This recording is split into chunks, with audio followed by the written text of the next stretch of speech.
तो hello student, कैसे हो सारे। हम कर रहे थे लोक देवता और ये हमारा लोक देवता की कड़ी का तीसरा चैप्टर अध्याय है। मैं आपसे प्रॉमिस करता हूं कि एक बार यदि आपने ये वीडियोस देख लिए तो लोक देवता से जुड़ा हुआ कोई भी क्वेश्चन बाहर नहीं जाएगा, चाहे आप राजस्थान के कोई भी एग्जाम दे लो। और हम इसके तुरंत बाद जो एमसीक्यू है जुड़े हुए, वो एमसीक्यू भी करेंगे जो एग्जाम्स में अब लेटेस्ट पैटर्न के अनुसार पूछे जा रहे हैं, वो भी करेंगे। तो वीडियो को देखना है, साथ में नोट्स बनाना है। आज हम बात कर रहे हैं पाबू जी की, जो कि हमारे ऊंटों के लोक देवता है, ऊंटों के देवता के रूप में जिसकी पूजा की जाती है। और ये आपका जो सवाल है हर बार रिपीट होता है, अभी ऊंटों के देवता के रूप में किसकी पूजा होती है, तो पाबू जी की।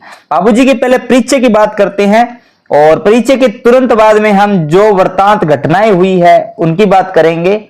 देखो, पाबू जी बेसिकली जिस वंश से बिलोंग करते थे वो था राठौड़। कौन सा वंश था भाई? राठौड़।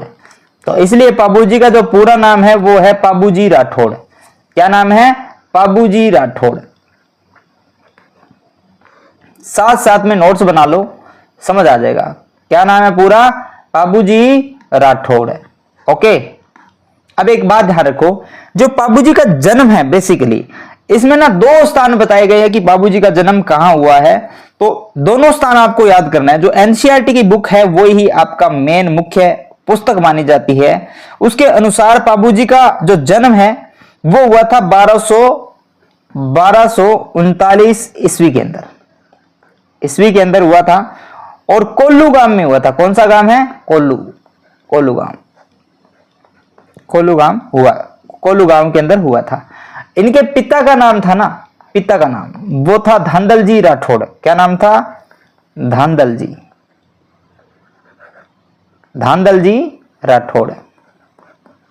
जी राठौड़ इनके पिताजी का नाम था। और इनकी जो माता है, माता का नाम था कमला दे। माता का नाम माना जाता है कमला दे, माता कमला दे।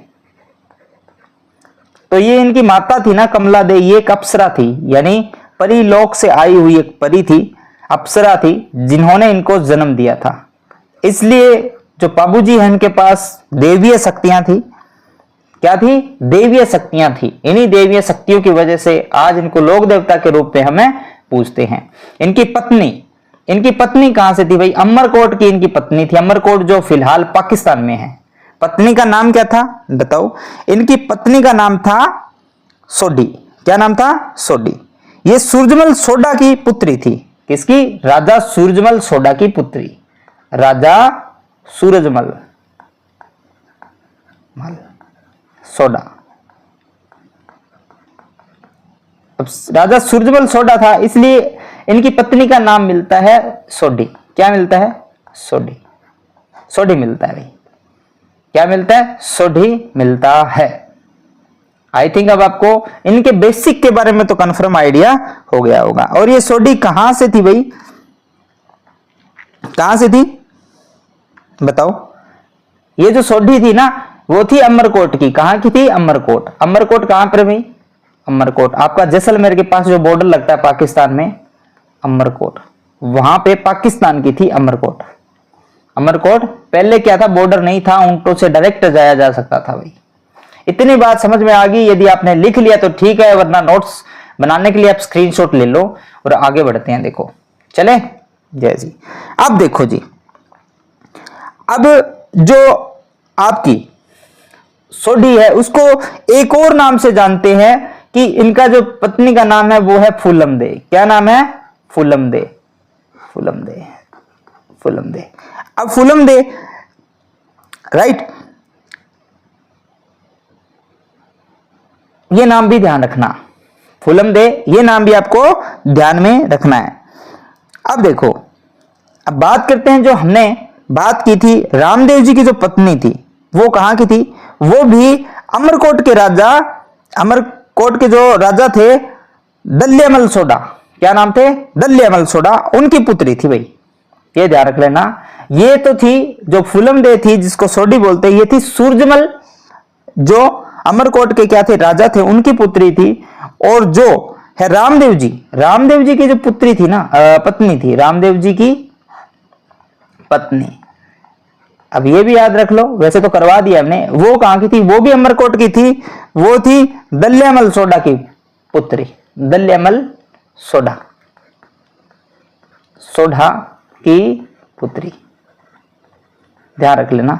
दोनों ही अमरकोट से थी, दोनों ही अमरकोट से थी। फुलमदे ये भी अमरकोट से थी, सूरजमल सोडा की पुत्री, और ये भी अमरकोट से, पाकिस्तान से थी, दल्यामल सोडा की पुत्री। इतनी बात आपको ध्यान रख लेना है। अब पाबूजी की जो बहन थी ना, उसका विवाह हुआ था, उनका विवाह हुआ था नागौर के जो महाराजा थे जिंदराव खिची, जिंदराव खिची, उनके साथ हुआ था भाई, जिनका पूरा नाम था नरेश जिंदराव खिची। अब इनके जो बहनोई थे, पाबूजी के बहनोई के बहन के पति, ऐसे याद रख लो, बहन के पति, इनका नाम था, क्या नाम था भाई? एनसीईआरटी के अनुसार इनका नाम मिलता है नरेश जिंदराव खिची, नरेश जिंदराव खिची, और ये थे जायल के, जायल जो नागौर में है। कहां के थे ये? इनका निवास था जायल, जायल नागौर, जो कि राजस्थान में है। और नागौर में आपको पता है क्या है?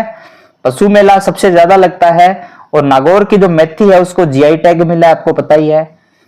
ये बात आपको ध्यान में रखना है। और नागौर के अंदर खारे पानी की झीलें सबसे ज्यादा है, नागौर के अंदर लूणी नदी बहती है, यह भी आपको पता होना चाहिए। अब देखो आगे क्या करना है।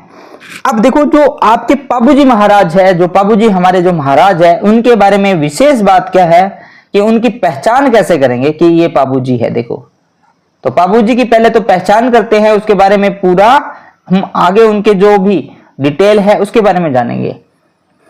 अब देखो जो इनके जो प्रतीक चिन्ह है, जो प्रतीक चिन्ह है, प्रतीक चिन्ह वो क्या है बताइए? वो है भाला लिए अश्वारोही, भाला लिए अश्वारोही, अश्व, अश्व का अर्थ होता है बेटा घोड़ा, अश्वारोही, भाला लिए अश्वारोही। और इनका एक विशेष है कि इनकी जो पग है ना, पग जो सर पर बांधते होते हैं पग, वो झुकी हुई है। क्या है? झुकी हुई,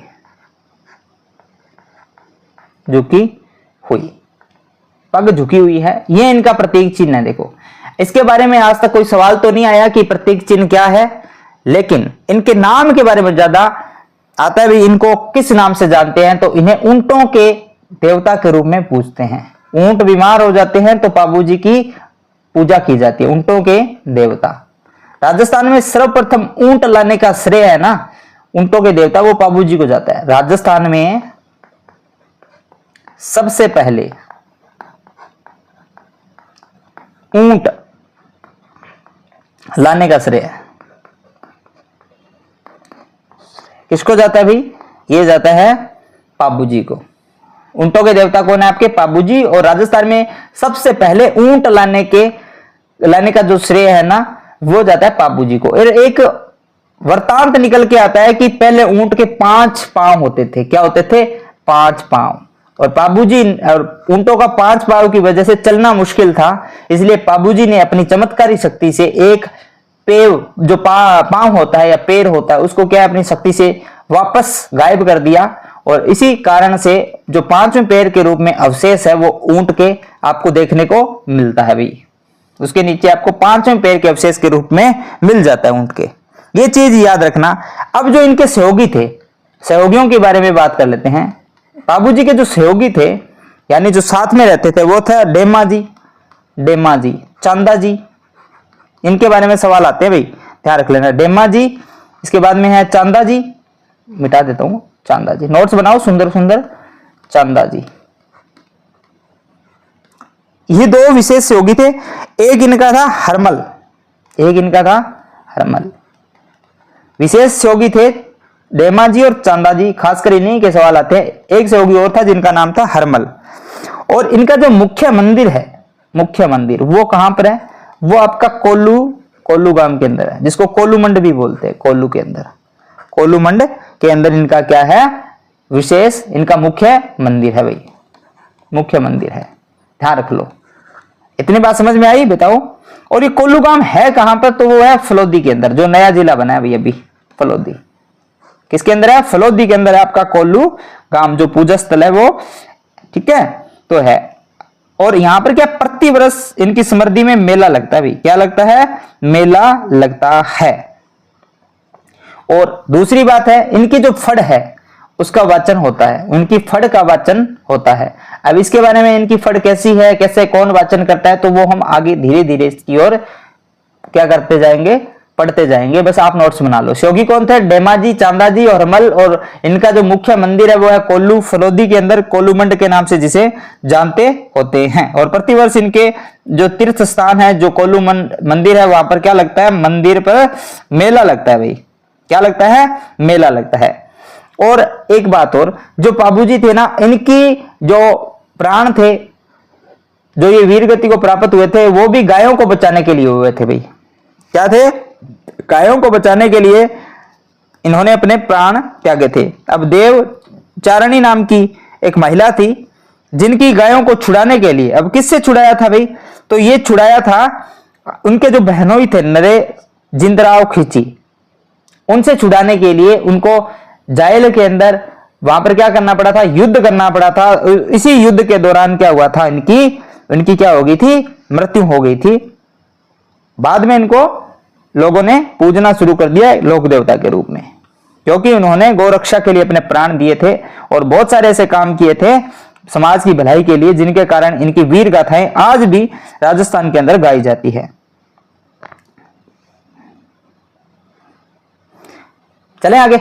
और एक विशेष बात याद रख लो, इन्हें लक्ष्मण का अवतार माना जाता है। क्या माना जाता है, लक्ष्मण का अवतार।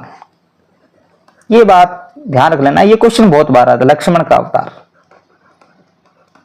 अब कृष्ण का अवतार किसे मानते हैं बताओ, जल्दी से एमसीक्यू, कृष्ण का अवतार किसे मानते हैं बताओ, जल्दी से बताओ।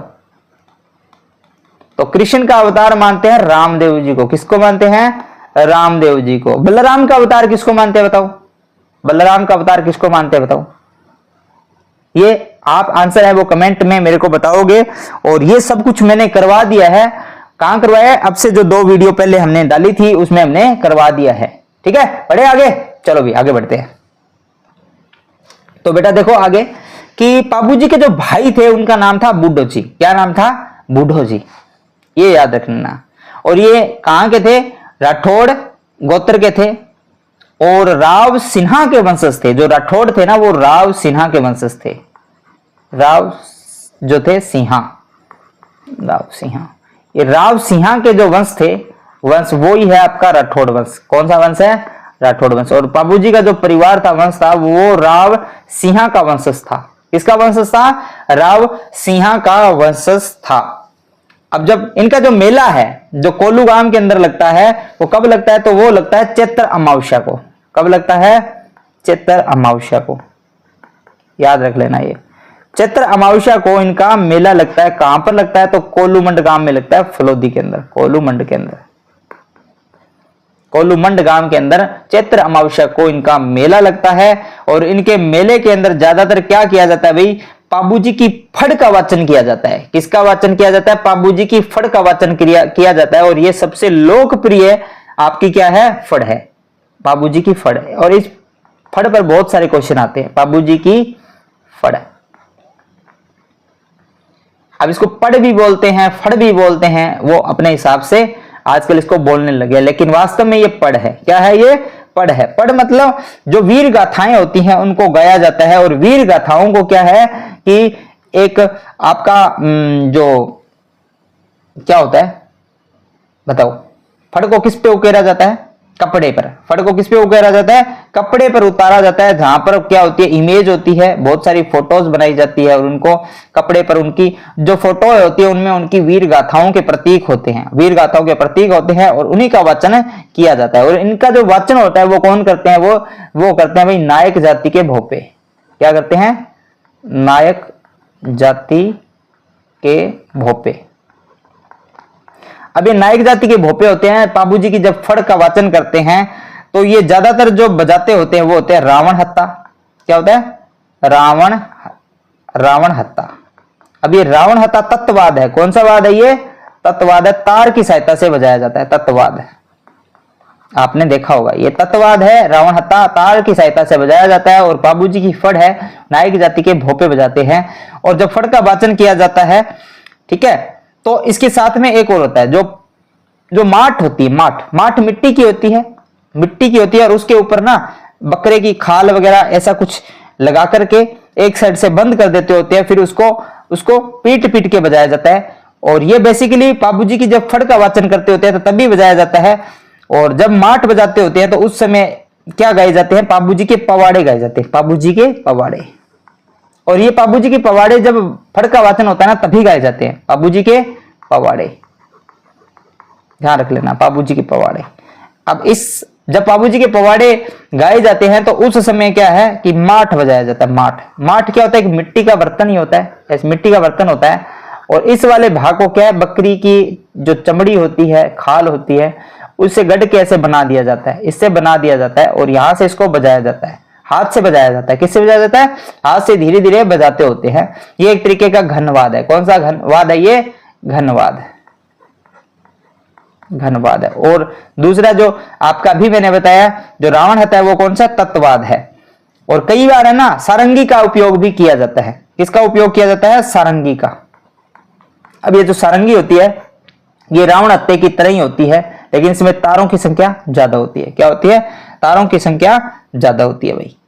ठीक है बेटा, इतना याद हो गया। और देखो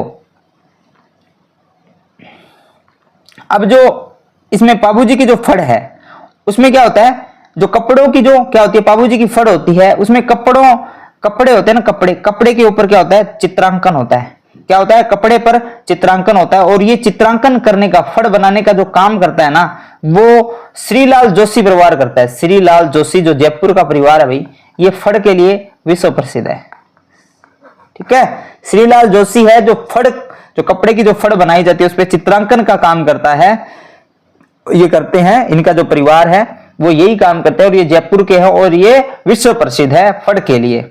वाचन कौन करता है फड़ का? तो वो अभी मैंने बताया कि भील या जो नायक जाति के जो भोपे होते हैं उनके द्वारा किया जाता है। और अब आपसे क्वेश्चन पूछूं कि सबसे लंबी फड़ किसकी है? तो सबसे लंबी फड़ है देवनारायण जी की। किसकी फड़ है? देवनारायण जी की सबसे लंबी फड़ है। राजस्थान में सबसे लंबी फड़ की बात करें तो देवनारायण जी की फड़ सबसे लंबी है। ठीक है, आगे बढ़े। बाबूजी के बारे में इतना हमने जान लिया।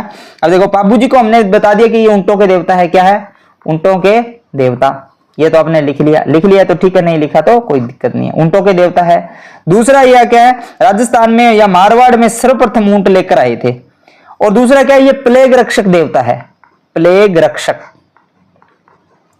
देवता, प्लेग रक्षक देवता है। अब प्लेग रक्षक देवी की बात करें तो करनी माता है। प्लेग रक्षक देवता के रूप में जाने जाए तो बाबूजी, और प्लेग रक्षक देवी की बात करें तो वो है मां करणी, जिनका देशनोक के अंदर दरवाजा बीकानेर के अंदर। इनको लक्ष्मण का अवतार माना जाता है और इन्हें गोरक्षक देवता भी कहते हैं। क्या कहते हैं? गोरक्षक। और गोरक्षक देवता तो आपको पता है तेजा जी को भी मानते हैं, रामदेव जी को भी मानते हैं, राइट। ये बात ध्यान में रखने वाली है। तो ये जरूर पता होना चाहिए आपके ऊंटों के देवता और प्लेग रक्षक देवता। ठीक है, अब देखो ये जो बाबूजी है ना, बाबूजी के जो अनुयायी होते हैं, कौन होते हैं? अनुयायी, जो बाबूजी को मानते होते हैं। बाबूजी के अनुयायी, जिसको बोलते हैं बाबूजी के भक्त या बाबूजी के अनुयायी, जो बाबूजी की आराधना करते हैं यानी पूजा पाठ करते हैं, अनुयायी। ठीक है, तो उनका जब विवाह होता है, विवाह क्या होता है? विवाह होता है तो 3.5 फेरे लिए जाते हैं। कितने फेरे लिए जाते हैं? 3.5 फेरे। उनके जब विवाह होती है तो 3.5 फेरे। कितने? 3.5 फेरे की रिवाज है। क्यों है भाई? कि जब देवल चारणी की जब गायों को, देवल चारणी की गायों को जब है जिंदराव खिची जो था, उनका जो बहनोई था, वो लेकर गया था, तो उनको बचाने के लिए, उनकी रक्षा करने के लिए वो 3.5 फेरे यानी बीच में फेरों के अंदर ही वो उठकर खड़े हो गए थे। बीच में क्या हो गए थे? अपने फेरों के अंदर खड़े हो गए थे और 3.5 फेरे लेने के बाद में वो तुरंत निकल गए थे अपनी घोड़ी केसर कालमी को लेकर। घोड़ी का नाम क्या निकल कर आता है? केसर कालमी। केसर कालमी। ठीक है, इस घोड़ी को, ये चमत्कारी घोड़ी थी जो देवलोक से आई थी भाई। ये भी बात है कि ऐसी भी मान्यता है कि जो केसर कालमी थी ना, वो जो माता थी, इनकी माता जो कौन थी? इनकी माता बताओ। जो एक अप्सरा थी, माता कौन थी? अप्सरा। उन्होंने ही केसर कालमी का रूप लिया था। उन्होंने ही अपने बेटे, क्योंकि वो वापस अपने देवी लोक चली गई थी, ठीक है, परियाल जो अप्सरा लोक जिनको परी बोलते हैं, परी लोक चली गई थी। तो जब वो वापस धरती पर आई तो उन्होंने केसर कालमी घोड़ी का रूप लेकर के वो हमेशा अपने पुत्र यानी बाबूजी के साथ में रहती थी घोड़ी के रूप में। तो बोलते हैं कि जो केसर कालमी घोड़ी है उनकी माता का क्या है, माता का ही दूसरा रूप है भाई, ठीक है। तो केसर कालमी जो घोड़ी थी वो चमत्कारी घोड़ी थी और उसको लेकर के वो गायों को बचाने के लिए चले गए थे। और किन की गायें थी भाई, ये थी गायें किसकी थी बताओ, देवल चारणी। किसकी गायें थी, देवल चारणी, ये थी। इनकी जो घोड़ी थी ना, इनको वचन दिया हुआ था बाबूजी का, और ये जो घोड़ी थी ना केसर कालमी, ये देवल चारणी ने ही बाबूजी को दी थी भाई। देवल चारणी ने ही बाबूजी को घोड़ी दी थी केसर कालमी, और कहा था जब भी मुझे जरूरत पड़े, मेरी गायों को रक्षा की जरूरत पड़े तो आपको करनी होगी। तो बाबूजी ने वचन दे दिया था, क्या दिया था, देवल चारणी को वचन दिया हुआ था कि जब भी आपकी गायों पर या आप पर कोई संकट आएगा तो मैं उस कठिन परिस्थिति में आपकी क्या करूंगा, हेल्प करूंगा। इसी कारण वो 3.5 फेरे लेने के बाद में केसर कालमी को लेकर के उनकी गायों की रक्षा के लिए बिना सोचे समझे चले गए थे। और किससे युद्ध हुआ था भाई बताओ, जो जिंदराव खिंची था, जिंदराव खिंची के साथ में युद्ध हुआ था। कुछ एक बताते हैं कि इनका युद्ध हुआ था जो जायल के अंदर हुआ था, लेकिन कुछ एक किताबों के अंदर यह मिलता है कि इनका जो युद्ध हुआ था वो हुआ था देंचू गांव में। कहां हुआ था, देंचू गांव में। और ये जो देंचू गांव है ना वो कहां पर है, तो वो है शेरगढ़ जोधपुर में। शेरगढ़ तहसील है, शेरगढ़ तहसील, और जोधपुर गांव, जोधपुर आपका वो है जिला, जोधपुर में। यहां पे हुआ था युद्ध इनका, ठीक है। और युद्ध की जो तारीख दे रखी है वो दे रखी है 1276 में। कब हुआ था, 1276 में हुआ था। और इसी युद्ध के अंदर आपके बाबूजी हैं, बाबूजी जो महाराज है वो बूढ़ो जी के साथ ही, बूढ़ो जी के साथ ही, बूढ़ो जी, क्योंकि युद्ध के अंदर बाबूजी भी थे और बूढ़ो जी भी थी, ठीक है, दोनों की मृत्यु हो जाती है।